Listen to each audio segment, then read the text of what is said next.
Welcome back, brothers and sisters. I am Braden. This is Langley Outdoors Academy, the place where we not only talk about what's going on in the gun world, but also how we're going to fix it together. And the content that I'm going to show you right now is the thrashings and the temper tantrums being thrown by the AG of New Jersey because his little pet project, the AR ban, got thrown out and the court did not like it, and he is real cranky, and he's made a declaration of what he's going to do now. I cannot wait to show you guys everything right now. It'll all be linked into the description box below per usual. And of course, make sure you hit that like button, subscribe to the channel, turn the notification bell on as we go through the documentation of the death of the AR bans as we move forward. And thank you for that consideration. Now, this content is made possible by our sponsor, TacPack. And TacPack is a subscription service that is geared towards the AR-15 aficionado, if you will. It is the highest gear possible. It is easily cancelable. This is something that has amazing value for anywhere from 60 to 140 bucks. They have amazing options. And if you check them out now and you use the code Langley, you get a $65 EDC kit for free. This is something that they're looking to get in front of you because I think it's something that you might like. Again, easy to cancel, highest grade available, AR aficionados geared right towards them, and it's something you guys might truly enjoy. It's linked in the description. Again, that code is Langley for the $65 EDC. And with that said, let's get right to the content because this, oh, people, watching them thrash is a thing, because as you guys know, on this channel we are built and geared towards pushing the Second Amendment along to the next generation through the scrimmage that is our gun rights fight.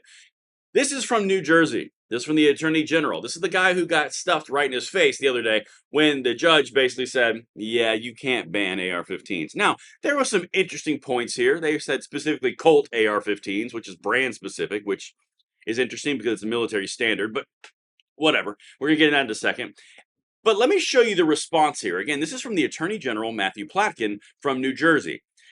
The actions that he's guaranteeing and some of the verbiage he's using is pretty dumb and it's going to end poorly. Let me show you this right here. This is the official statement from Attorney General Matthew J. Platkin on District Court's ANJRPC decision. That is the AR ban decision that just came down 2 days ago. Okay. Let me walk into this and I'll kind of highlight a few points. Today's decision weaponizes the Second Amendment to undermine public safety. Coming right out the chute with real high stupid. Weaponizing the Second Amendment to undermine public safety. You are literally restricting the ability of people to have their gun rights under the guise of public safety, which inherently gives the advantage to criminals, which undermines public safety. Criminals do not pay attention to gun control laws. But these guys seem to think that a pro to a decision which strikes down an infringement to the Second Amendment is a weaponization of the Second Amendment. Okay, let's continue. I am disappointed that the district court has held that individuals have a constitutional right to possess the Colt AR-15, a ruling that has no support in the text or history of the Constitution. Oh, sweet baby goodness, let's crack this one open. Again, remember how I said in the intro, the thrashing and the tantrums? This is what we're talking about. There's no history and tradition of having an AR-15. Maybe not by brand specific, but it literally says arms. It says shall not be infringed. The right to keep and bear arms. It is literally verbatim the antithesis of what this guy is bringing you. But it's weaponizing the Second Amendment. And since we're hovering around the Constitution interpretations and existing Supreme Court decisions, let me just bring you to a thing called Heller, which completely prohibited the ability to ban an entire class of firearms. The judge cited that in this. How is that weaponization of the Second Amendment? And how is that not history, text, and tradition when a when a standing court decision has said you cannot ban a class of firearms? It is literally that simple. It's in the Heller decision. And then the Bruin decision stacked on top of the Heller decision that says, yeah, you know what? Not only can you not ban an entire class of firearms, you have to have the history, text, and tradition to actually justify new bans and new gun control laws. So how exactly is this weaponizing the Second Amendment if it literally supports the actual text of the Second Amendment, and there is precedent from the Supreme Court in the Heller decision and the Bruin decision that completely proves you wrong? It makes no sense whatsoever, but it's not about making sense. It's about feels and emotion, which is why he led off with the big opening statement of weaponizing the Second Amendment. Oh, God. All right, let's keep going. Can't make it up. It's what we do. The AR-15 is an instrument designed for warfare that inflicts catastrophic mass injuries and is the weapon of choice for the epidemic of mass shootings that have ravaged so many communities across this nation. There's another point when this cupcake is wrong. The mass amount of gun violence that they call it, and it's not gun violence because it's people violence. People use a gun. That's a very different distinction, very important to say. But if you're actually looking at the actual on the ground statistics and the actual analytics of what's happening in our country, of the gun violence in our nation, which is around 45,000 people on average, 45,000 people that die or are, yeah, let's just go with that, that die from involvement with the firearm. 2/3 are suicide. The other 15,000 are homicides. And of those 15,000, a vast majority are committed with pistols. Pistols. Also, by the way, weapon of war because it's a gun and it was designed to be carried on your hip in war. But the weapon of war argument isn't used against pistols because there's not support to take pistols. You see the game that they play? But anyway, I go back to the whole point.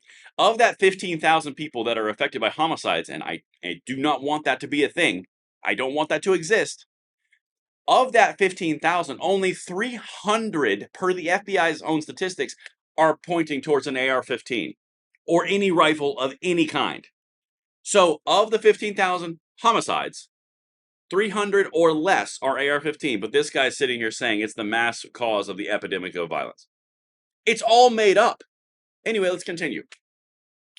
That said, all New Jerseyans should know that the overwhelming majority of our law remains intact today. The district court thankfully upheld our restriction on large capacity magazines, we covered that already, and did not allow individuals to possess any other prohibited assault weapons. Now, this part is very fascinating.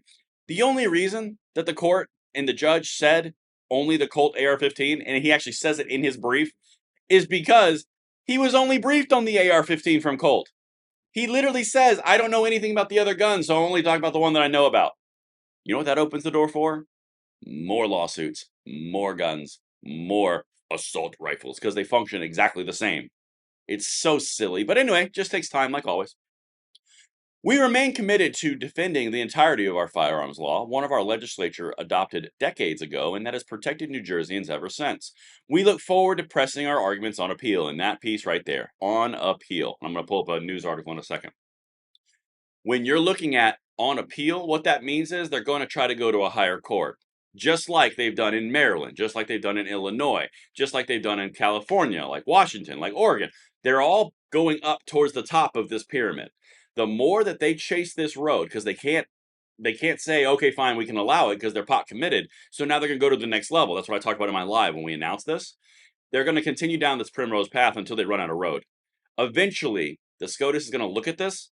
Eventually, they will take up AR-15 bans, and the vast majority of states that are taking AR bans are all having the same problem. They're all running into Bruin. They're all running into Heller. This is pretty clear. Okay, this is going to be a thing once this system works its way through. But now, let me show you the other article I wanted to show you. This is coming from one of the local news sources.